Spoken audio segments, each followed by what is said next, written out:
unfiltered discussions, unexpected guests. No topic is off limits, from sex and relationships to the human condition, personal anxieties, and so much more. The only talk show of its kind in the world. This is The Last Show with David Cooper. Hello, folks. Welcome in. No update from my cat today. He just sort of wandered around and did cat stuff. Oh, but last night he threw up and a friend of my girlfriend's stepped in it. Fun like tonight's show. Here's what you're going to hear. In 10 minutes' time, we'll spark our curiosity into how stars die and how it relates to the elements in our universe that make us up. That's right, we're made of dead star stuff. But how does that all work? That we'll cover soon.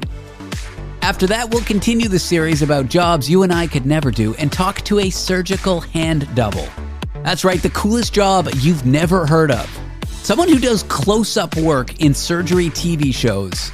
You know, because the actors can't move their hands like surgeons. How do you even get into work like that, and what is your day-to-day like? Questions we'll answer halfway through the hour. We got a great lineup tonight that is merely a small cross-section of it. Let's jump into the show. Want to be part of The Last Show with David Cooper? Call us and join the conversation.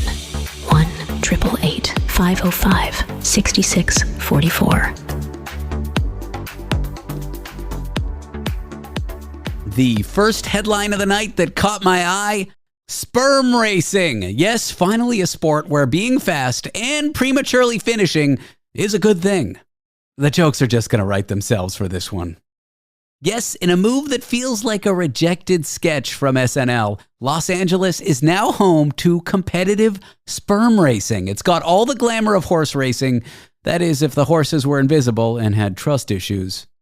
The big event, the big race, is being held at the Hollywood Palladium, a place that once hosted Frank Sinatra, and now hosts what is essentially a very tiny version of the Fast and the Fertile. I mean, if during the sperm race, Sinatra sang "Come Fly With Me," he'd be talking about flying under a microscope. Now, this quote-unquote sport, to me, is a blend of science fair and frat dare, and it was all created by 4 teenage entrepreneurs. Because, of course it was.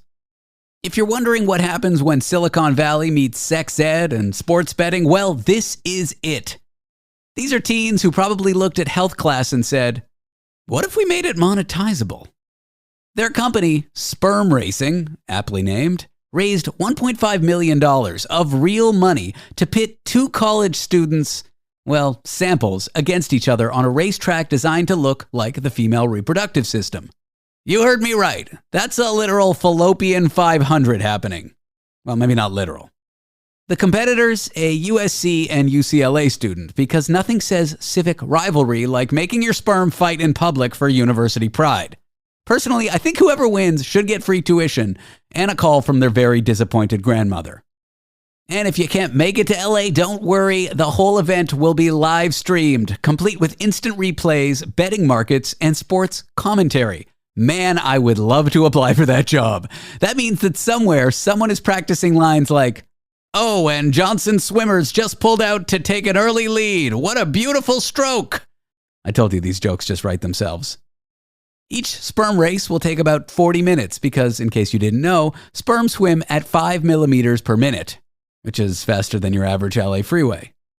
Now, it would appear the people behind this created it in earnest. They say it's all about awareness. Male fertility is declining fast, and no one's talking about it. So they decided to yell it through a novelty event that involves injecting sperm into a tiny obstacle course while strangers cheer, as one does.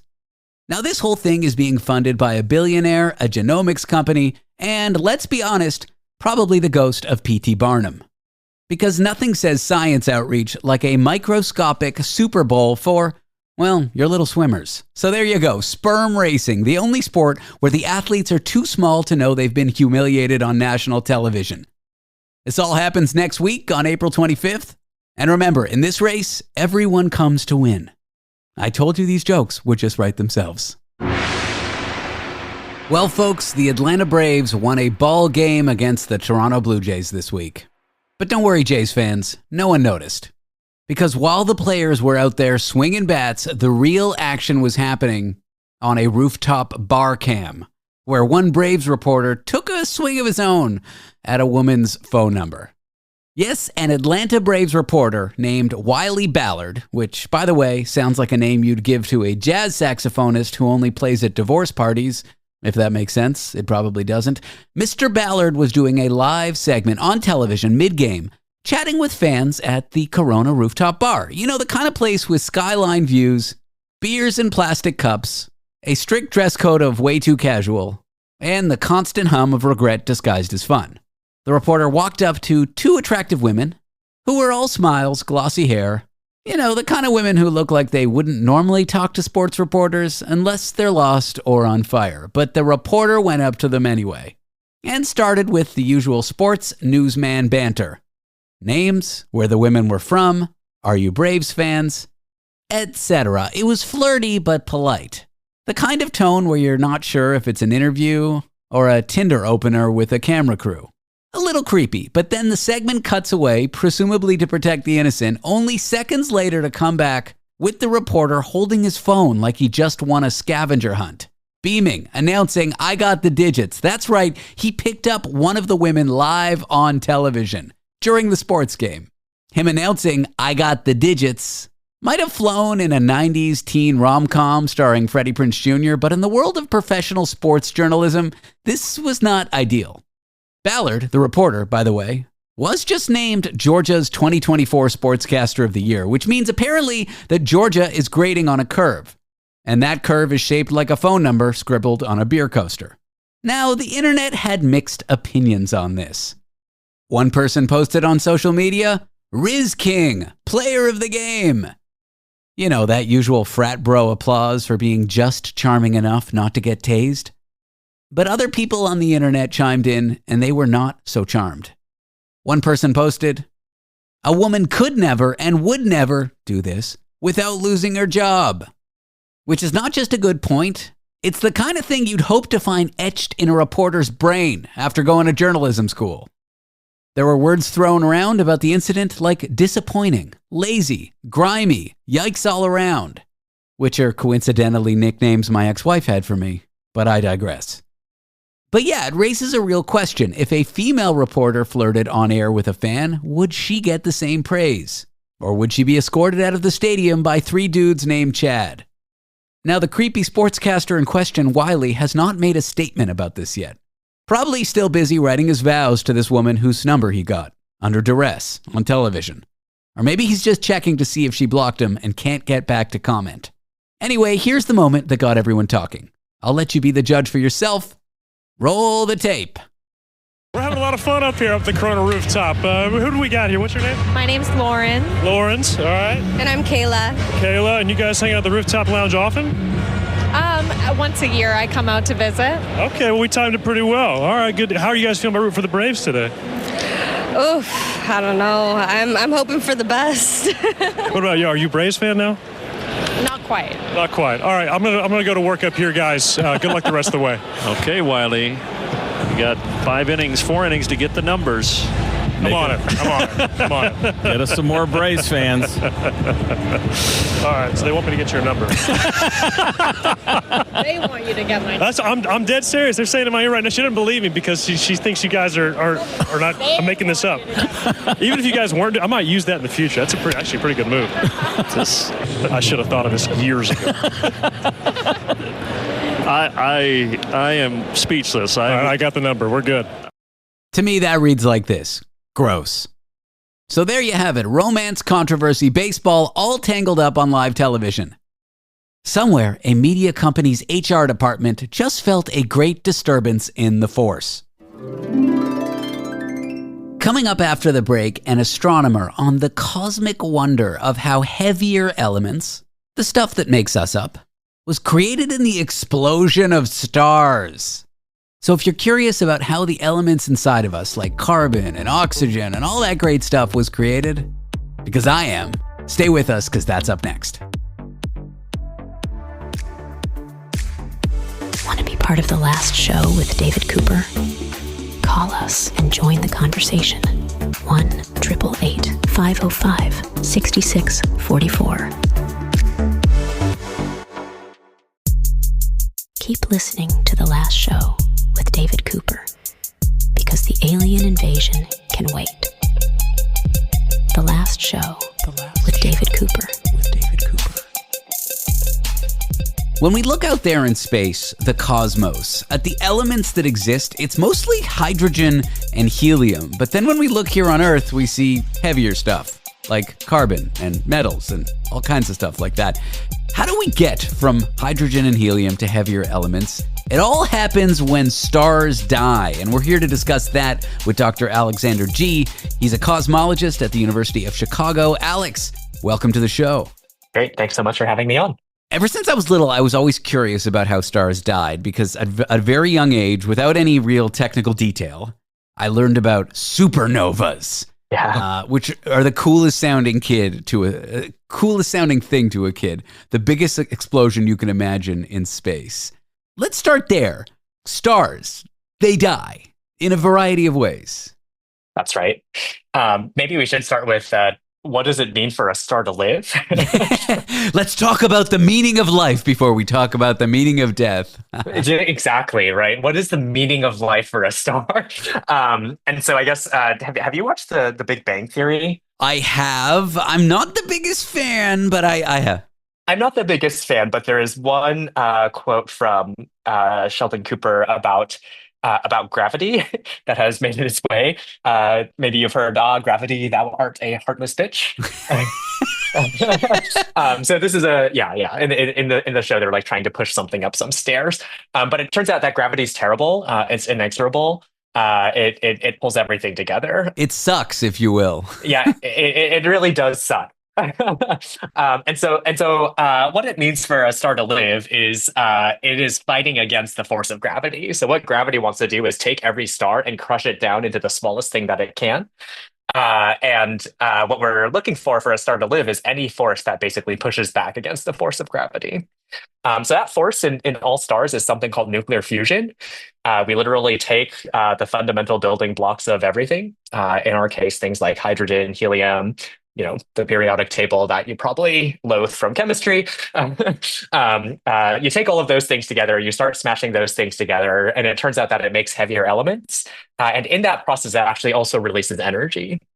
So that's what's going on in our sun, which is our closest star. It's sort of like an equilibrium. The power of those elements fusing together because gravity is pushing them, that power pushes out. So gravity pushes in, causes elements to get hot and fuse together, and then that heat and energy, and I'm sure I'm saying it wrong, but my analogy or my metaphor is correct, pushes out, and it creates this equilibrium. And sometimes that equilibrium isn't there, and that's how we get black holes. But we're not talking about black holes today. Yeah, well, we're gonna get there because what happens is when the star is we call a star alive while it's doing this nuclear fusion, but essentially you just run out of fuel, and depending on how you run out of fuel, you end up with different ways that the star dies. So there's sort of three things that could happen. One of them is you can get what's a stellar cinder, which is what we call a white dwarf. It's sort of literally like, you burn a fire and you sort of let it run, the fuel runs out, and then you're left over with like some hot coals at the end. So we call that a white dwarf. So that's what's going to happen to our sun. It's going to leave behind a white dwarf. But when you get to massive stars, something like about 10 times the mass of our sun, then you end up with what's called a supernova explosion. This thing that makes everyone loves explosions. Well, hopefully not everyone. Controlled explosions in safe environments that don't damage nature. Yeah, everyone loves explosions far, far away in the universe. Let's put it that way. And supernova are sort of the most powerful cosmic explosions. So the massive star dies. It sort of first implodes under the force of gravity, and then you get a huge amount of energy releases that causes the star to explode. So that can leave behind either what's called a neutron star or a black hole, depending on how big the star is. And then there's sort of a third case, which is really, really massive stars, which they turn straight into black holes. I kind of think of it as a flump. So basically, you have so much gravity that the thing that would normally cause the star to explode in a supernova just isn't powerful enough. And so it sort of just goes like, I've got the star, it's burning, and and then it just goes flump straight to a black hole. Like from Star Trek, when the spaceship goes warp and it just thumps out of the area. The star just thumps into itself. Yeah, exactly. It's really sad. Unless you like black holes, then this is a really good way to make them. I mean, they are cool. We are made from the stuff that stars fuse together and then scattered out. Like, we're the heavier stuff, carbon, metals, oxygen, nitrogen, all these heavier things. How do they get scattered to the point where the sun, a star that hasn't fused these elements together yet and hasn't exploded and won't explode, can have them in their orbit? Oh, yeah, exactly. And so what happens is it turns out that when the massive stars die, they explode as a supernova. And so what they do is they make all of these elements through nuclear fusion inside of their cores. But if the star just dies and collapses and doesn't explode, then all of those things just collapse straight into the black hole. So they don't get out unless the star explodes. So everything that we're made out of is actually the result of these supernova explosions. Basically, you make all of the elements in the middle over the course of the star's life, and then you spew them out into the cosmos during one of these supernova explosions. Knowing that we're comprised or made of star explosions makes me feel a lot better about having IBS, because explosions are a fundamental part of us. Exactly. We would not be here without explosions. And this is the kind of stuff you study on your day-to-day? Yeah, exactly. So I don't look at the stars that are actually exploding, but what I do is sort of look at the star dust, right? So the explosions produce these heavy elements, and they make their way into different stars, like our sun. So what I mostly do is I go out and look at different stars inside of our Milky Way galaxy. I measure their composition. So I look to see how much carbon, how much nitrogen, how much oxygen, how much iron is inside of each star. And from that, we actually can sort of reconstruct the picture of how the stars, not the star that you're looking at exploded, but sort of the previous thing that exploded. It's kind of like different generations of stars. So the ones that I look at are the result of previous supernova explosions. How do we know that these elements are out there? How do we know what stardust is made of? Oh, it's crazy. So there's a thing called spectroscopy. That's not what I need to go to my proctologist for when I'm turned 40, is it? Oh, okay. No, definitely. Hopefully not. Yeah. That's colonoscopy. Colonoscopy. Yeah. No, it's what we do is it's essentially like if you ever taken a prism, which is like a piece of glass, and held it up to the sun, or really any light, you'll get like a rainbow of different colors, right? Or listen to Pink Floyd. Yeah, that's a beautiful illustration. So that's spectroscopy. You take light and then you split it up into its colors. And it turns out that as you look at those colors, you'll realize that depending on what the object you're splitting up the light of is made of, you'll actually see different chemical fingerprints. So like carbon will have a particular chemical fingerprint, oxygen will have a particular fingerprint that you can actually see inside of the light. So that's called spectroscopy. You can think of it as rainbow making, right?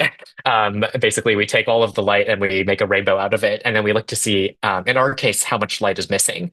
And based on where that is, we can measure the composition of different stars. It's so cool that we can do that with elements here on Earth, and then we can see it from elements that are many, many, many thousands, millions of light years away and say, oh, that stuff over there is the same stuff that we have on Earth. Although the bands in the light shift, but we don't have time to discuss that. Yeah. Any interesting things you've come across when studying the death of stars that people don't know about or that's relatively new science?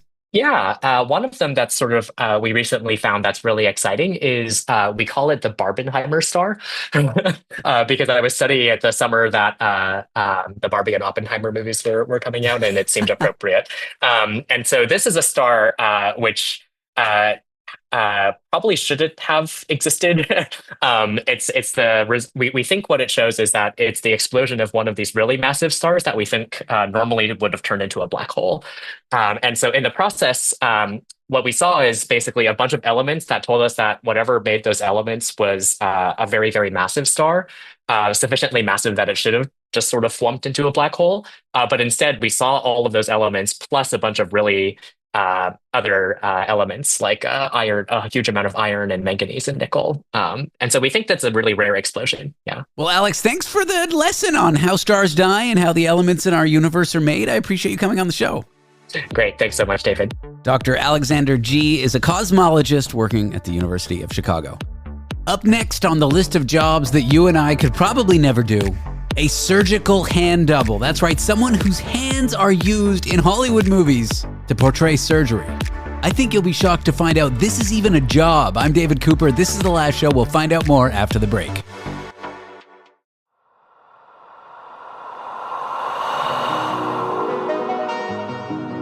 The show that asks the questions other shows are afraid to ask. The Last Show with David Cooper.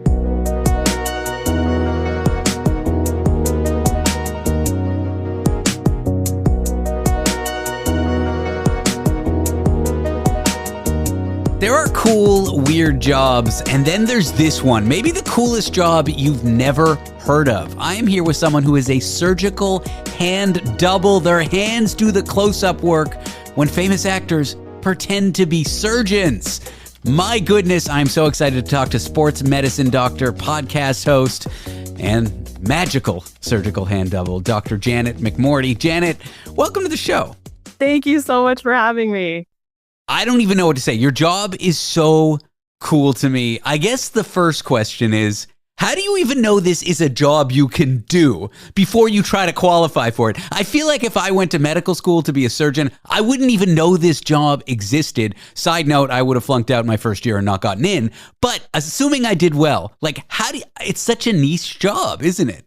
Absolutely. And I didn't know it was a thing until I started doing, just for fun, background work during the pandemic, because the film industry didn't really shut down, but a lot of other industries, mine included, sports medicine, changed. And so I started doing some background work. I always loved the film industry. And then as people got to know me in the industry, you're a doctor? Oh, we have this medical show that we're trying to film a pilot. We would love your help in making sure the medicine is legit. Oh, can we use your hands? Can we do a close-up of your hands to make sure it also looks legit? So I didn't know it was a thing either, but it's amazing what you find out when you just get to know humans in the world. The frame from which I look at this is sometimes I used to play piano as a kid. I can still kind of dabble as an adult. I'm no Chopin or whatever. But when I see actors in shows at the piano, they either don't show the hands, they show the actor and then they show the hands separately, or they show the actor with the hands. And then one of two things happens. They can play, but it's obvious they can't play as well as they seem to play, or they can't play at all. And so this idea of hand doubles, I think we all see it a little bit, but it would stand to reason that when you zoom into a surgeon's hands, to those, from my perspective, horrible, awful, gory shots, the hands kind of need to know what they're doing. And actors, of course, don't know what they're doing. What are some of the things you do, when you're on set? Yeah. So, for example, the main show that I did just recently was a show called Good Sam. And it was all about cardiothoracic surgeons, heart surgeons. And so basically, they wanted to show some pretty intense surgical scenes. And they want to quickly do quick cuts to the surgeon's hands, showing some intricate stuff to add to the realism of the world. So that's what they would do. They would film the scene, and I would watch kind of as an observer just to see what the actor I was doubling, what they were doing, just big movement-wise with their hands. And then they would bring me in, and I would kind of mirror what they were doing big movement-wise, but would do the more intricate details with my fingers, say surgical knot tying. When you're suturing up things, that's the main thing they would show. Oh my God. What are you working with? There's a body on a table, but is it a fake body? Is it silicone? Is it food that's dyed to make it look like I watched this show Yellow Jackets, and spoiler alert, they are cannibals and they eat hearts. And I actually don't find it that gross a scene, because I'm like, what are they taking a bite out of? Is the oozing liquid coming out of the heart on their mouth? Does it have sugar in it? How does it taste to the actor? It's clearly not a real heart. So back to the surgical table on a set, what are you actually working with when you're cutting things open and touching things and suturing? Yeah, the special effects are incredible. So at least in the show I was working on, for example, if we had a heart that was beating, there would be somebody underneath the surgical prop table moving the pneumatic parts of the heart, basically like a puppet. And then the blood is usually a corn syrup base, which is actually extremely difficult to do intricate motions with your hand if you have gloves on, like all surgeons do, because corn syrup is extremely sticky. And spoiler, gore alert, human blood is not notoriously very sticky, very slippery. So it's a bit trickier to do the intricate work with your gloves when they're literally sticking together. So those actors on that other show, you don't know for sure, but they're likely biting into something sweet. I think so, yeah. And I've heard just from from a special effects artist who I've chatted to before, that a lot of times muscle is that if you have to bite into a muscle, it's watermelon that they charred on a barbecue. Like, so they do crazy things like that. So cool. That sounds kind of delicious. That sounds like something you'd get at a fancy restaurant. Charred watermelon with corn syrup. Right. What's the weirdest thing your hands have had to pretend to do on set or during surgery? So I will flip to my one time when my hands were used in Star Trek. And my hands were doing a similar suturing thing, but in Star Trek lore, you don't need to stitch with your hands. They have these special, and I'm not a Trekkie, sorry, but Trekker! Yeah, Trekker. They have these special like tools that you just like pass over top of a wound and they fix themselves. So I would be doing this, and then somebody would come in and just hand me this special prop and just, if I had that as a doctor in the real world, that would have been pure heaven. But it was very, very funny. I'm like, right, Star Trek lore, I don't need to be doing this technique because this does not exist in the world. They have fancy machines for that. I went to a Broadway show the other day and there was a puppet on stage, and the puppeteer was on stage kind of wearing a black outfit, and he was a very good puppeteer. And I walked away thinking, goodness, in New York City, there must be like 50 or 100 of these high-performing puppeteers who make it in these Broadway shows. And what is that little community like? Like, do they go to bars together? Do they hang out together? Do they all know each other? Do you, like surgical hand models, are you in a community and do you know your peers? And when you see a show, you're like, oh, that was Larry's work or that was Janet's work. Do you know these other people?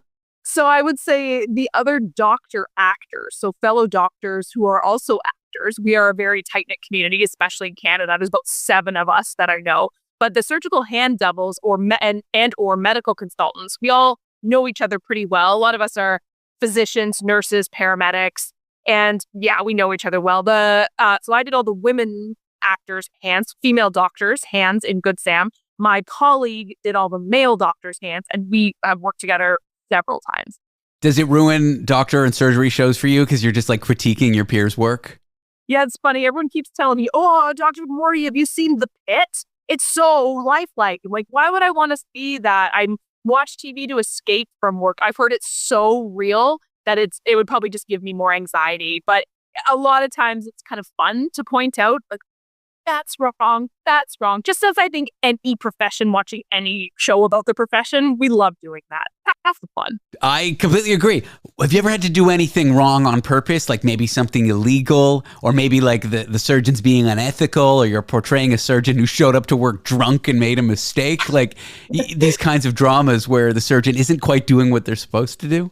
It was more like something was going wrong because of what the surgeon did. So they're just on my hands, right? They're not seeing my face. So okay, now Dr. McMordie, you need to be startled with your hand. You have to freeze. Oh no, you did something wrong. And so I had to, act like that with just my hands. And so that's always really, really fun.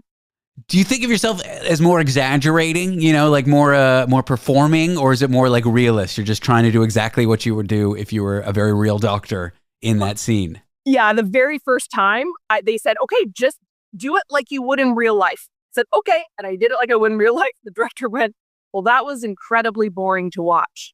So we're going to need to change it up, and you're going to need to do like bigger needle, bigger movement with your hands. Okay, well, we wouldn't be using this suture on the heart. We don't care. It looks great. Okay. Is there a certain sense of pride you take when you watch your work on TV, or you watch a show where you consulted and they do it right? Absolutely. And there's even pride when, I do the work of consulting and I'm like, okay, this is what we would do in the regular world. And then director goes, no, I don't like the look of that. And they change it up to make it look aesthetically good for TV, which is important. It's a visual medium. So there's pride as well, being like, I know I told them not to do that, and they did it anyway. I also made it in the trailer of Good Sam. It was like a lovely shot of my hands. I was like, oh, there, that's me. We're here with Dr. Janet McMordie, a sports medicine doctor, a podcast host, and a surgical hand double. And when we come back, we're going to talk about shifting focuses into acting later in life, something that Janet did.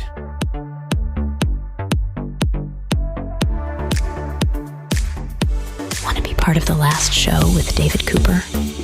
Call us and join the conversation. 1-888-505-6644. This is your nightly dose of chaos confession, and questionable life choices. The Last Show with David Cooper. We are here with sports medicine doctor, podcast host, and surgical hand double in film, Dr. Janet McMordie. Janet has a podcast called Second Act Actor, which is a bit of a mouthful. Try saying that 5 times fast. Janet, welcome back. Thank you so much. You did not come to acting, to being a consultant on film until later in life, when you had an established career. Correct. Yes. Yeah, it was the pandemic that made me do a bit of a mindset shift of what was I missing in my life as a doctor. And turns out it was artistic, creative, fun things like acting and improv. I moved from Canada to San Francisco, from Toronto to San Francisco at 26. I worked in the tech industry in Silicon Valley before like the pandemic layoffs and AI and all that. In 2020, during the pandemic, I decided I was going to quit my job to be in media full time. So I'm someone who I think at age 34, 35, made a major career shift. I know you're still a practicing surgeon, but your story and the things you talk about on your podcast, I'm struck by, and I want to discuss that with you. Speak to me a bit about changing directions, or at least adding a new direction, a creative direction later in life. Yeah, I think I know the pandemic as a nexus for change is a pretty common story. I hear it from a lot of people, yourself included, right? I think we did a big, 180 as a world thing. What do I value it in life? And I think, specifically for me, it was, because medicine is such a tunnel vision focused career, you can't really think of anything else around you while you're studying to become a doctor. There's just so much. And then I'd been in practice for like close to a decade, kind of that 7-year itch. And that's when the pandemic hit. And things got crazy as a doctor in the pandemic. And as they kind of chugged along, they got kind of less fun, for lack of a better word. I mean, there was a feeling of I'm contributing to the war effort. This is really, and then it got, tiresome. And I was burning out, as I think a lot of us did. And I kind of did that check-in with, what did your inner child love? Don't even ask me why I thought about that. It's not like I had some miracle moment, but I was such a creative kid growing up, like such a creative kid. And I was missing that. So I just dabbled in a little online improv classes that they were having because everything was online. Oh my God, Zoom comedy is like so cringy, but also such a good outlet during this time. It was wonderful. And like I was living up north. I wasn't near a big city center. There's no way I'm going to drive to the second city in Toronto for a 3-hour class. No, this was wonderful. Everything was online. I was meeting people from all over the world who were doing the exact same thing. There were lawyers, police officers, nurses, from all walks of life, wanting just that little bit of creative joy that they were missing in their life. And so I just kept building from there. And that's where my podcast came around because I kept meeting these people and I wanted to chat with them. Well, needing creativity in life requires like free time and time to reflect. And maybe this isn't true for all doctors, but my understanding is when you're studying medicine and first getting started, like you're in university for it, you're doing your, what's the word where you're in the hospital interning? Yeah, residency. Residency, thank you. My understanding is you're doing the residency and then you're trying to get that first job at the hospital, whatever. Like if you're not all in, someone else who is all in will get your spot. Mm-hmm. So you don't really have time to like reflect on things like creativity. This may not be the story for all doctors. Was this the story for you? Yeah, absolutely. And it's so funny because they want the most well-rounded human beings to get into medical school. Like you have to play violin in the symphony. You have to go help orphans in Africa. Like they want like these crazy, well-rounded human beings when you're applying to medical school for these competitive spots. But then and I'm sorry, medical school, but like they churn out, like they make you have to literally forget all of what made you such a well-rounded human because of exactly what you said. You have to tunnel vision. There are people in the wings waiting to take that spot from you. But what I found is, that was the case, but that was slowly becoming a detriment to my medical career by just being so tunnel vision focused. I started to hate everything that I had worked my whole life to become. And what I've noticed now is that, now that I'm a bit more settled, I'm comfortable in my career as a doctor. I don't have the imposter syndrome. I'm feeling really confident as a physician. I now have a bit more mental space to be more creative, and it has made me a way, way better physician. Way better. I sometimes look at younger comedians and people in media who kind of really have their passion set out in front of them in their late teens, early 20s with a little bit of jealousy. Because like I didn't have this career shift till I was 35. But at the same time, like I got this wealth of experience being in like a rough job, being in a job where I had to have tunnel vision, being in a highly technical job and I got a lot to say that I didn't have to say. I didn't have a voice in my 20s, I guess. There's that contrast of like doing it, I guess, as you say it in your podcast, as a second act. There's advantages to shifting to creative work later in life, I think, than just, knowing what your passion is at 16 and sticking to it. Absolutely. And I think I remember chatting with a casting director in Toronto and saying, I feel like that the train has left the station and I'm constantly running to catch up with the train. And because I'm competing in the world of acting against these actors who've been doing this since they were 5. And he was like, your life experience just didn't go up in a puff of smoke. Yeah. What are you talking about? You have this incredible life experience to draw from. Like, everyone's pathway is unique. Don't forget about what got you here and use that to your advantage. And in comedy, what got you here is usually really funny. Yeah. I mean, the only reason I had courage to try stand-up, not that I do it anymore, but stand-up is how I found media and radio, was that I was going through a rough divorce, and I had things to say, about hitting rock bottom that like when I was 20, I didn't. So sometimes I look at people who really seem driven in the creative world who are very young, and I'm a bit jealous because I'm like, you've had more time, but you'll have more time behind the wheel than me when you hit my age. But on the same side, like I wouldn't have my voice that I had today if I didn't go through what I went through, which includes not performing up until my late 20s, early 30s. Mm-hmm. Yeah. What are some of the people you've interviewed on your show? What are their backgrounds? It's so fascinating. I've talked to obviously other doctors. I have talked to recently a lot of former very high level athletes turned actors. And that's a fascinating story because a lot of high-level professional athletes, their careers are very short, right? I talked to a professional ballet dancer, professional football player, basketball player. And so they're retiring when most of their peers are just starting their career. So you don't really have a peer group, right? You're like, I am retired and I'm 25 because I played in the CFL for 2 years. And so then switching into acting. So really fascinating. Lots of lawyers who we have a lot in common with as doctors. Yeah, that's the exact same thing. That's a tunnel vision focus. My ex-wife was a lawyer, and you have to be all in or someone else is going to take your spot. Exactly. Yeah. Lots of teachers. I mean, teaching is very acting adjacent. It's improv. You have an audience who is not excited to be there and you're trying to make them laugh. And so it's really, really interesting to hear what people have brought from their first act careers now into their career in acting. And every single career contributes positively to an acting career. Well, the podcast is called Second Act Actors. You can find that wherever podcasts are streamed. Janet, thank you for talking to me about being a surgical hand double, but also about this interesting work you're doing, talking with people who have shifted into creative work later in life. Thank you so much for having me. This was so fun. Dr. Janet McMordie is a sports medicine doctor and a surgical hand double, and of course the podcast Second Act Actors. And I don't know what to say, Janet. It was such a pleasure. I know I'm thanking you twice, but such a pleasure. No, likewise. Up next, we'll get up close and personal with a veterinarian for a little segment I call on this show, Pet Talk. Thinking of getting a breed of cat or annoyed by people who get specific breeds of cats? Well, we'll get that vet's opinion on the 5 cat breeds he'd never own. The answers on that list may surprise you. It's clickbait. It's going to be a lot of fun. Pet Talk up next. Want to be part of the last show with David Cooper? Call us and join the conversation.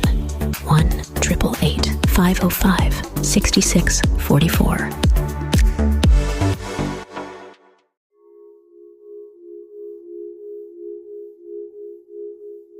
Your nightly dose of unfiltered opinions and unexpected conversations The Last Show with David Cooper.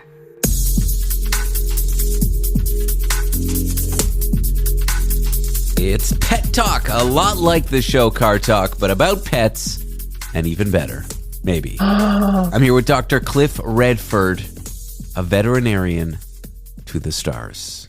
Wow, my heart is swelling 7 times its size or whatever it is. You've said my show is better than Car Talk. That's the first time, David. I usually say it's worse, yeah. Yeah. Car Talk is a great show. I don't like cars. I used to listen to it and get really excited about cars. That's how good a show it was. This show, when I do a topic that people are excited about, normally they become not excited about it. So it's the opposite. Yeah. Yeah, that's what I was about to say. They listen to Pet Talk and they go, I don't think I want to have an animal as a pet anymore. Exactly.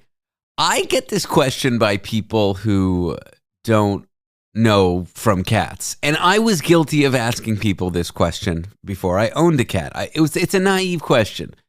What breed is your cat? And I always have a great answer. I'm very proud of this answer. I made it up myself. It's my joke. If you've heard it anywhere else, they've stolen it from me. I say my cat's breed is domestic street urchin.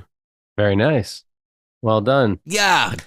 You didn't even chuckle. It's a great joke. Most cats are just a mix of lineages. They're not bred quite like dogs, are they?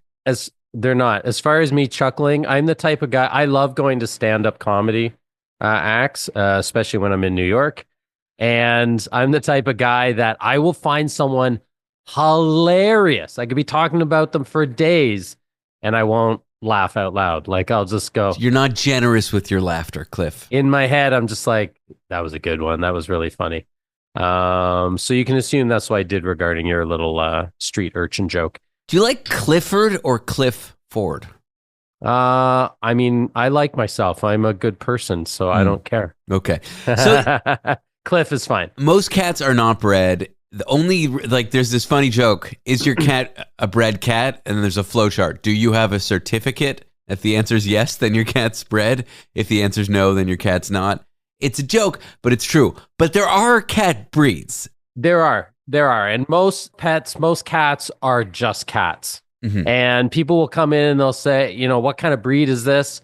And the person will say it's an orange tabby. Mm-hmm. Well, that's not a breed. That's just the color, the color and stripes. Well, there's domestic hair and domestic short hair. Those are the two generic quote unquote breeds. Yeah. Domestic medium hair. But the best is I have a purebred British non-pedigree. So there is actually a British non-pedigree in the cat breeds. And it's basically a fancy way of saying just a cat. And most cats are just cats because they were not domesticated to be companions and then therefore changed in their shape and their size like dogs were. They were domesticated, and I use air quotes to say that, just to get rid of rats and mice, essentially. So, but there are purebreds. There are Siamese and Persians and Burmese. And what I found out about with this upcoming story, the Burman. I didn't even know about the Burman. And then there's the hairless cats and the Sphinx and the Bengals and the Savannahs and whatnot. Bengal. My friend had a hairless, but we'll get to the hairless. Let's go through your list of breeds that are maybe not great to own. Yes, so this is not my list. This is Dr. Amir Anwari, who apparently is a big deal on TikTok. I do not know. I am not on the Tic-Tac Talk. So Dr. Amir made a list of 5 cat breeds he would never own. So the first one, number 5 on his list, I guess, is the Munchkin breed. First of all, not a very politically correct term. The Munchkin breed was recognized in 1991, so it was a very young breed, by the Cat Fancier Association. I love that people who breed and love cats are called cat fanciers. That's true. What are dog people? Just the Canine Kennel Club. Losers. Just the CKC. Losers. I guess. Anyway, I'm a dog person. Come on. I know. I can tell by the way you manhandled my cat when I got free medical advice from you. By the way, thanks for the free medical advice. Yeah, no problem. Tomato appreciated it. So this Munchkin cat, like many of the purebreds, has a genetic mutation. And it's a genetic mutation that results in short, stumpy legs. It is also one that I am afflicted with, I think, myself. And the problem Dr. Amir talks about is you give them short, stumpy legs and they get joint problems and spinal issues. It's like what we talked about last week with the French bulldogs. It's like kind of cruel to breed these things because they have pain. That's gonna be the everything here is compared to the French bulldog, except for the very last one. Every single one of them, the French bulldog has. So the French bulldog is basically taking all of these unwanted cat breeds, according to Dr. Amir, and sticking them into a dog. That's essentially what happens. So the Munchkin, do not get the Munchkin. It is afflicted with dwarfism. This is true, and it has short legs and spinal and joint problems. Number 4, I did not know this breed existed, but apparently it is very, very common. The Birman, Birman, also known as the sacred cat of Burma. Ooh. Oh, beautiful. I thought it was the Burmese, and I literally had to Google, and they're like, no, you cannot compare them. They are completely different. So the Birman, again, sacred cat of Burma, supposedly genetically superior. And I kid you not, it is described as having long blonde coat with blue eyes. It's a beautiful looking cat, but like any bred cat, it's prone to inbreeding problems. Yeah, and the issue with this has nothing to do with its appearance, much like the, different than, say, the Munchkin, is this family or this genetic line has a condition called hypertrophic cardiomyopathy. Wow. Hypertrophic, increased muscle, cardiomyopathy, muscle disease of the heart. Basically, the heart. It's myopathy of the cardia. I understand. Yeah. Yeah. So, well, I know, but some people aren't as smart as you, David, including myself. I have to work these words out in Latin. I was making a joke. Cardio of the myopathy. I don't know what that means. Oh, that was funny. Yeah. Didn't you see me nod like I said before? That's how you know something was funny. Somebody doesn't laugh and then says that was funny. That was clever. Good job. So they have this condition called HCM. Very, very serious. Unfortunately, very little treatment. And once it shows its ugly face, it's usually about 6 months before the cat passes away from it. So very, very traumatic and sad for everybody. Number 3, the Scottish Fold. Oh, that's that gray looking cat with the ears that fold back? They fold back, yeah. And the reason the ears fold back is they have a cartilage defect.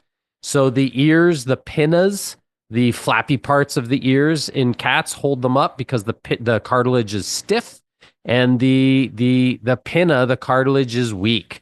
So the ears become floppy, which is adorable. But there's cartilage all over the body, including obviously the joints. And so these cats have a condition called osteochondrodysplasia. Basically arthritis. No, not at all. It leads to arthritis, but osteo is bone, chondro is cartilage, and dysplasia is it don't work very well. You could have yes-anded me and been like, well, it's a cartilage problem, which is related to arthritis, but instead perioded me, which is my favorite rule of improv. I appreciate that. No period. So yeah, they have problems with their joints, and yes, okay, you're right. They do develop arthritis. So yeah, another problem. So as cute as they are, they've got health issues. I think the moral of the story here is just get a regular cat, a standard issue cat, a domestic street urchin. Get a purebred British non-pedigree. I'm here with Dr. Cliff Redford going through the breeds of cats that you probably shouldn't own. When we come back after the break, the one that we'll talk is big, really big, and I don't know why anyone would ever own one. It's Pet Talk, and we'll be back with more of whatever this show is in a few moments. Want to be part of the last show with David Cooper? Call us and join the conversation. 1-888-505-6644. Your procrastination deserves a destination. Welcome to the last show with David Cooper. It is Pet Talk. We are discussing breeds of cats that you probably shouldn't own here with Dr. Cliff Redford, a veterinarian. Check out his podcast, Vet Life with Dr. Cliff. That's available wherever you stream podcasts, especially after you stream this one. Huh? See what I did there? Cliff, what a pleasure it is to have you on.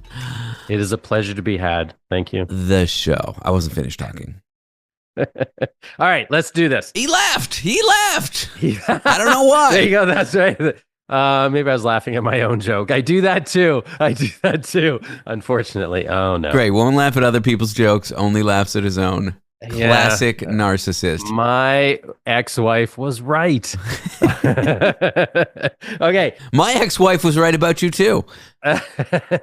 Hey. Yeah, they're smart women. That makes no sense. We're going through breeds of cats that someone should never own. We did the blah, blah, blah, blah. I've got notes. We did the Munchkin. We did the Berman. Scottish Fold. And now, number 2 on the top 5 lists of cats that you should not own, as per Dr. Amir Anwari, the Persian. A Persian. So, these are what I call the flat-faced cats, or the squishy-faced cats. The grumpy cats. They're the grumpy cats. They are the... I don't know if they're the classic... That might have been a Burmese. That was the... sorry. They're not the classic internet single grumpy cat, but they do have resting grumpy cat face. 100%. Yeah. Yes, they have. You couldn't say resting bitch face because they're not a dog.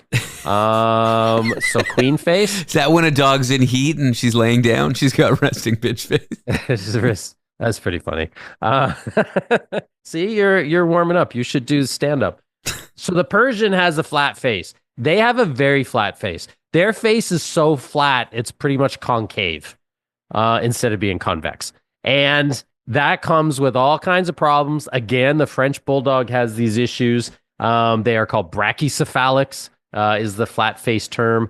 And they got everything from, obviously, breathing problems because their noses are pinched and their sinuses are all conglomerated together. So they got breathing issues. They got major dental issues.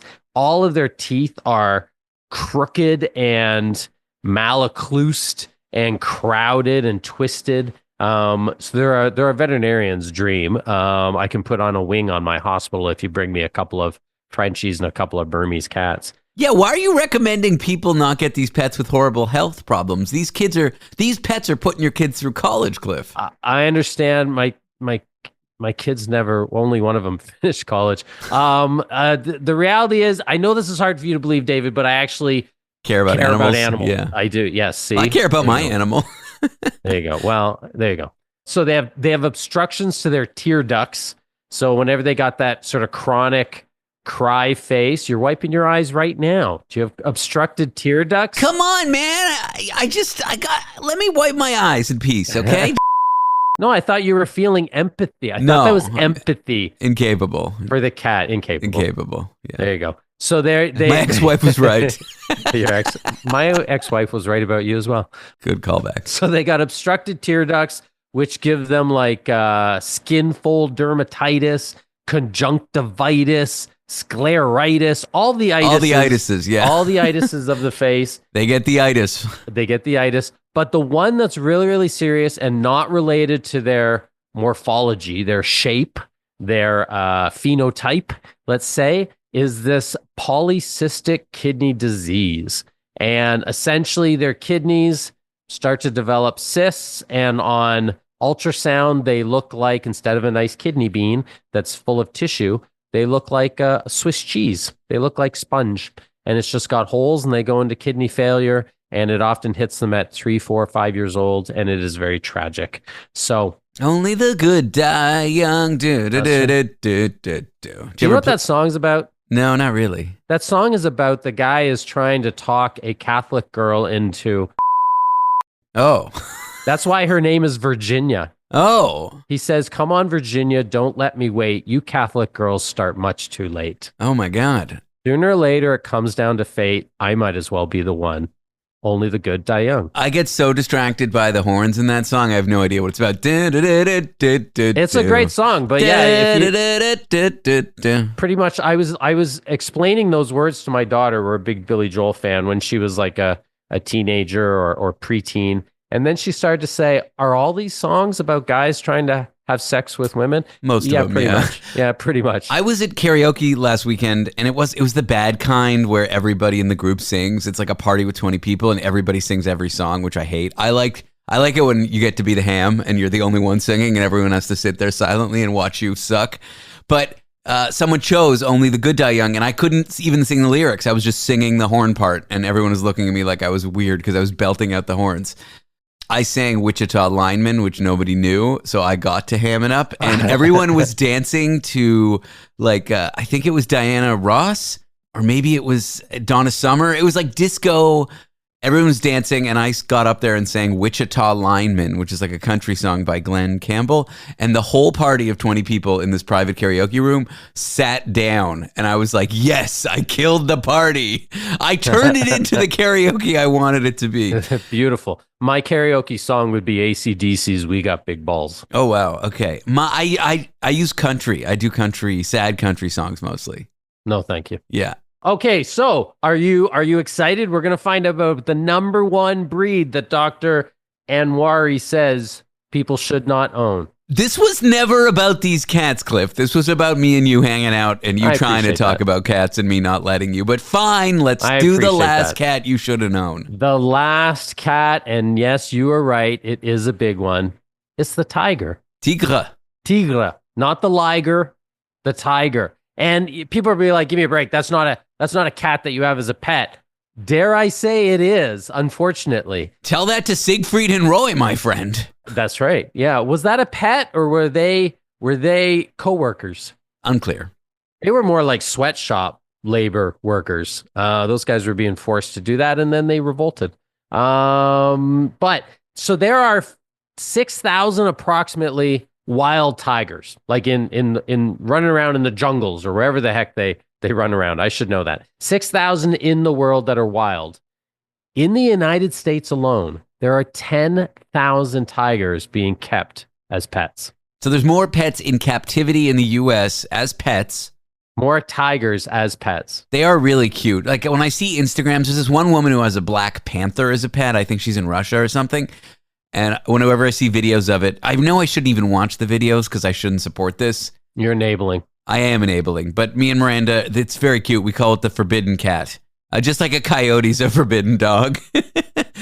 They're cute, but you shouldn't pet them. That's what a tiger should be, a forbidden cat. You know, they look cute when they're little cubs. You want to pet them, but it's forbidden. That's what they should be. Yeah, and in the U.S., there's, the majority of the states, it's illegal. In New York, it's illegal. You can't have one. But there's a handful of states where you can have them with certain permits. And it's basically they come and they check out your enclosure and they make sure it's safe and make sure it's fair for the tiger, which... Who's they? I don't know. That's the problem. And nothing's fair for this tiger. It shouldn't be in a cage. I'm not even really a big fan of it being in zoos, but it should be in a cage.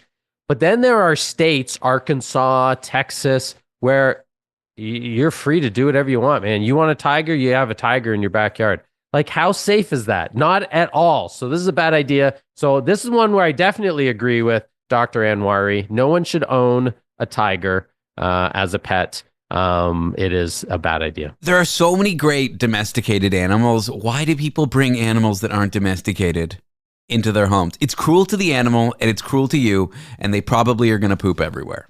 I know why they do it, and this is radio, so people can't see me holding up my pinky finger, which designates that those people are compensating for something.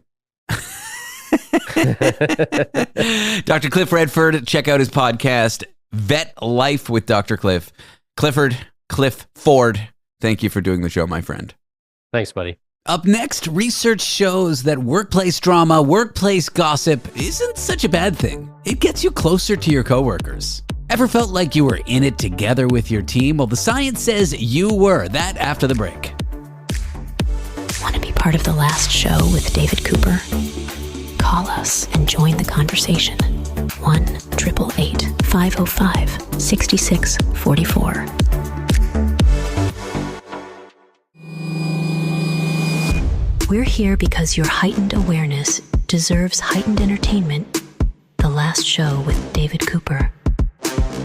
Jobs are jobs for most of us, and we don't show up to work because we love meetings or chat in accounting's monthly financial summaries. Most of us show up because we have to.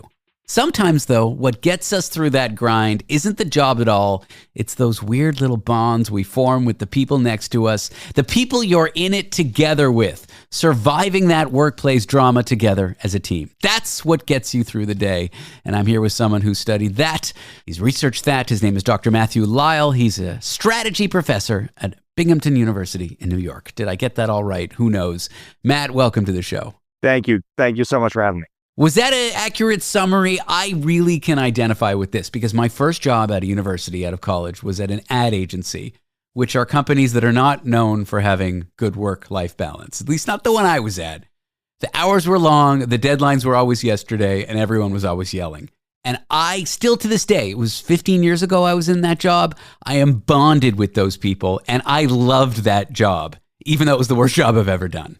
Yeah, of course. I mean, there's some opportunity for managers and the higher ups to try to get employees to do things that bond them the way they want. You know, they have the corporate retreats. They'll have you get together and do little, like, I had to build a Mr. Potato Head once during a training session. Don't get me into escape rooms, please. No, for the love of God, not escape rooms. I will quit yesterday.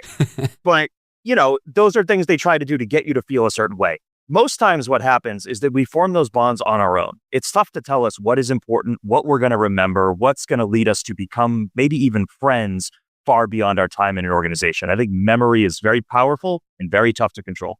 So, workplace drama. How is it this weird power that suddenly unites people who normally maybe wouldn't get along? You know, I can imagine myself going to a workplace retreat for socialization. Maybe it's a trampoline room, maybe it's a ballroom. I don't know why I'm picking kids' games, but I feel like that's what the retreats always are. I don't really want to talk to you people. And then yet when we're stuck in a project that's difficult, that there's drama, I feel really bonded with these people. Sure. I mean, memories, we know that we're always remembering stuff, right? I'm remembering, well, me, not so much. I study it and mine is terrible. I can't remember what I have for breakfast. But we're always making memories. But the ones that stick tend to be things that are novel, that we deem to be important, and that evoke some kind of positive or really negative emotion. So if you tell me, yeah, you got to go to the roller rink, I'll just do another kid's thing. Like, you got to go to the roller rink and hang out with these people and get to know them. It just feels very inauthentic. It doesn't feel very real. But if I'm up at 1 a.m. trying to get a project done with people and somebody spills their coffee all over the paper and whatever, or I was supposed to get a coffee and they got me, like, they put vodka in my drink just to be funny. That's going to be something I remember. And 3 years later, when I'm working with them, that's what's going to come to mind. Not like the corporate retreat kind of thing. These little moments that can become really big things. Side note, if you go to a roller rink, bring 2 pairs of socks. No one wants foot fungus. Your study, you looked at a specific corporation where a strike occurred? Yep. It was a South Korean broadcast organization, and they wanted to go on strike because the government had kind of parachuted in these pro-government CEO figures, and they said, none of this. So they wanted to go on strike. And the reporters wanted to go on strike, and they had a really hard time convincing non-reporters that they should come along with them because they didn't work together. They were on different departments, different buildings, whatever. And they kind of got them to come along by saying, yeah, the future will be bright if you join us, whatever. They did some things together. They didn't really bond until the CEO fired union leaders, which had never been done before in South Korea. It was a massive taboo. And this memory, it was remembered as a call to arms. Everyone talked about it the same way. Everyone remembered it as a massive violation. And that's what really brought them together. That's what got them to not just like strike side by side, but care about each other. And you can't manufacture that. It was this very organic thing that happened that really led them to commit to this strike long term. It's a little worrisome that the takeaway here from the wrong person could be that union busting is the best possible thing for employee morale. Break up the union. I did not say that, and don't do that. But yeah, I'm with you on that one. It's just the wrong person could hear this and have that takeaway. Before the strike, these departments had nothing to do with each other. Afterward, after this shared kind of traumatic, we're in it together moment happened, what did you observe? So not only did they come together and produce YouTube videos together and join each other. But beforehand, they would do their own little strikes. Producers would go over here, writers would go over here, administrators go over here. They did it together. They got louder. They cared more. They wrote pamphlets. They produced videos. But we found also, and this isn't in the study, but we've been following this organization for many years, they still organize along these lines. People don't identify as a producer, as a writer, as a whatever. They identify as a strike participant or a non-participant. So it can be 8 years later. If you didn't participate in that strike, people who did look at you as a scumbag. Like they look at you as, how dare you? Even if you do the same job, you went to the same school. Yeah, basically. So it's lasting. Like it doesn't matter what you do. It matters what you did back in, when is this, 2010. It has had this lingering legacy influence on organizational operations and culture. Is there a danger in this workplace bonding based on some traumatic event for the people who come later and weren't there for it? You know, I felt this at a company I was at when we had a really rough year. We merged with another company and then there was some layoffs and it was a tough time and there was like a privacy leak that they had to disclose to the public and the company looked bad and an investor pulled. It was like a rough time and we survived it together. And then the new employees felt somehow different. They felt somehow not part of this bonded group. So is there a downside to sort of this in it together feeling for those who come after? Yeah, absolutely. I mean, what we find in this study in academic terms, excuse me for a second, I'm going to use them. We find the birth of what we call a mnemonic community. It's a group that remembers together. And what's important about a mnemonic community is the event might have happened for the people there, but they pass those memories down. Think about being the member of a community, a family, a society, a country. Memories are passed down to you of this is who we are, and this is how we interpret the things that came before us. So what we find in a different study that actually came out just about a month and a half, 2 months ago, is that they pass down these memories across generations. So think about like Montagues and Capulets. Let's just go Shakespearean. You might not have been there when the offending thing happened 100 years ago, but you enter and it's like, nope, you're a Montague. This is why they're bad, and this is how we remember things. So it can certainly be really bad. I think it can be really positive when an organization tries to get away with doing bad things, or a society tries to, or a politician tries to. Don't forget, hold that memory. Don't let it fade. Don't be convinced by rhetoric that, oh no, it's not a big deal. You should focus on something else. Focus on that memory and remember it because it can be very motivating. Wait, politicians do bad things? That'll be a discussion later. I think we found it out in this study. Nobody knew that before. Groundbreaking. But thanks to us, now we know. Ordinary workplaces, we joked about childish, bonding retreat activities. Are there learnings that they could take without busting up morale, without doing something awful? Are there things that an organization can learn from your study to do to kind of create team building events that aren't so negative, that aren't based on firing union leaders, but could have departments and people that wouldn't normally connect really feel like they're in it together? Sure. I mean, we know that organizations always try to get people from different backgrounds together, whether it's a multidisciplinary team at a hospital or a group that is faculty, staff, administrators at a university like where I work. And we know in my area that we need to get them to do what are called relationship activities, which is where we don't just have you do the thing, we get you to know each other. And people before us have said, well, those are important because you learn each other's strengths and you know who to send an email to. I don't think that that's what's going on. I think what's going on is when you form memories with people, you have their backs. When it's 2 a.m. and you're thinking, I could just give up.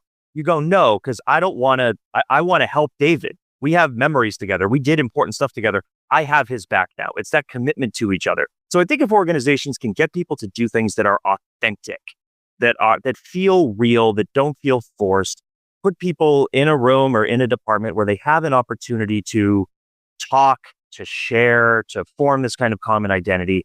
That's, I think, the best way to do it because we know that memories are sticky. We know that they have emotions attached to them, and we know that they keep people together. Well, Dr. Matthew Lyle is a strategy professor at Binghamton University. I wish I could get the licensing for Memory by Andrew Lloyd Webber to play out. I suppose I can say the words, all alone in the moonlight, I can smile at the old days, I was beautiful then. Seems like shared memories are most important when it comes to team building here. I would say so. And thank you for anything so poetically. I appreciate that. Matthew, thanks for your time. Thank you, David. Appreciate your time as well. You know, dogs can be trained to sniff all kinds of things like cancer and COVID or even a blood sugar crash for a diabetic. But are dog optimists or dog pessimists good for the job? That's what we'll look at after the break. Want to be part of the last show with David Cooper?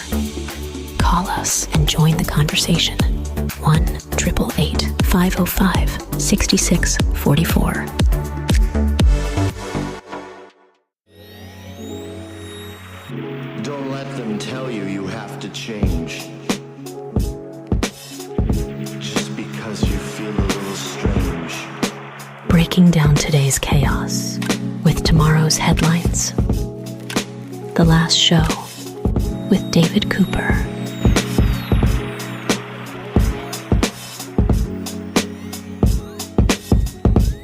Dogs with their amazing noses can smell cancer, COVID, even your blood sugar before you have a hangry meltdown. But dogs also have opinions.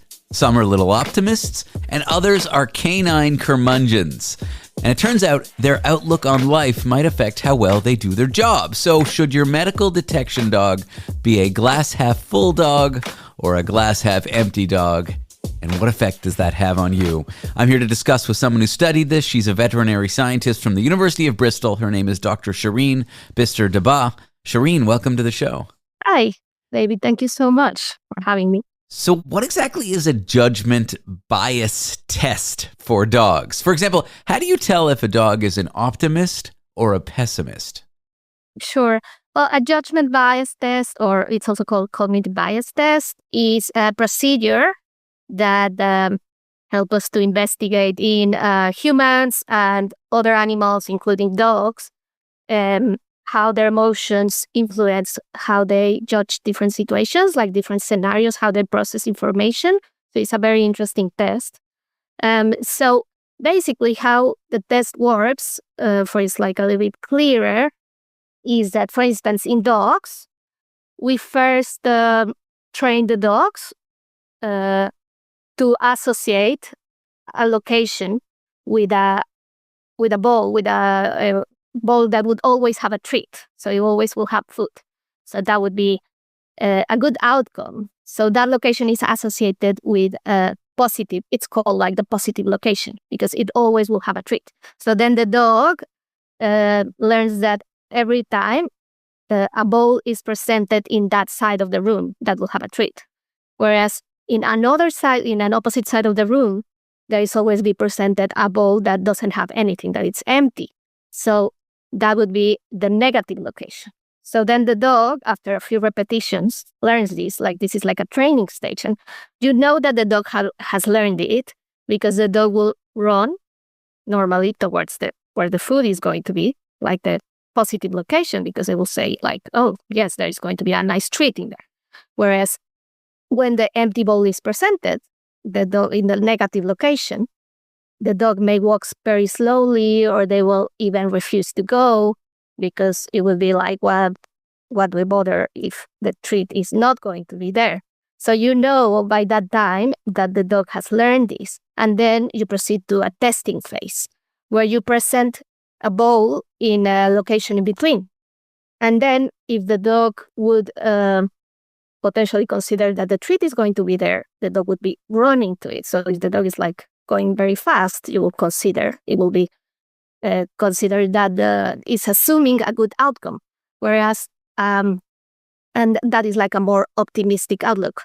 Whereas a dog that would go very slowly or will refuse to come, it will assume that the bowl is empty. So this is a perfectly neutral, ambiguous location that doesn't have like any particular meaning, but then the dog would interpret it in different ways. It's like the analogy of the half full glass and the half empty glass for humans.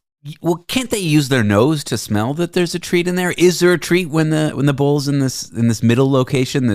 No, the bowl is empty. There is only a treat when it's in the positive location. Okay, so we've got, I sort of get it. And so you can sort of figure out whether a dog is an optimistic puppy or a pessimistic puppy based on how they react to the intermediate bowl.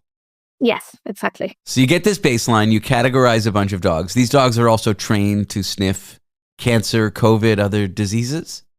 Yes, they are these medical detection dogs that they, here in the UK, they train them in the charity that I did my PhD in collaboration with the University of Bristol and the charity Medical Detection Dogs.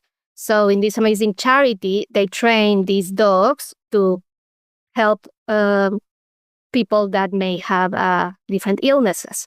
So there are two different, broadly, there are two different areas, different kinds of medical detection dogs. So there are biodetection dogs that they are trained to discriminate in an other lineup, the scent of an illness like cancer, malaria, COVID-19, among other like control scents, like or blanks or empty samples. So basically, that is for diagnosis purposes. Whereas there is also alert assistance dogs. That these dogs, they live with someone that had a chronic condition such as diabetes, epilepsy, POTS, and other allergies, other chronic conditions, and they alert them. Like for instance, with people with diabetes, they alert them when they are going to have a drop of glucose, a hypoglycemic crisis, and they alert them first so they can take measures to get them safe. So let's put it all together. You've got these dogs that assist with medical alerting. We've got a baseline of whether they're pessimists or optimists. What does their outlook say about their ability to help us when they're sniffing these medical conditions or alerting us based on medical conditions?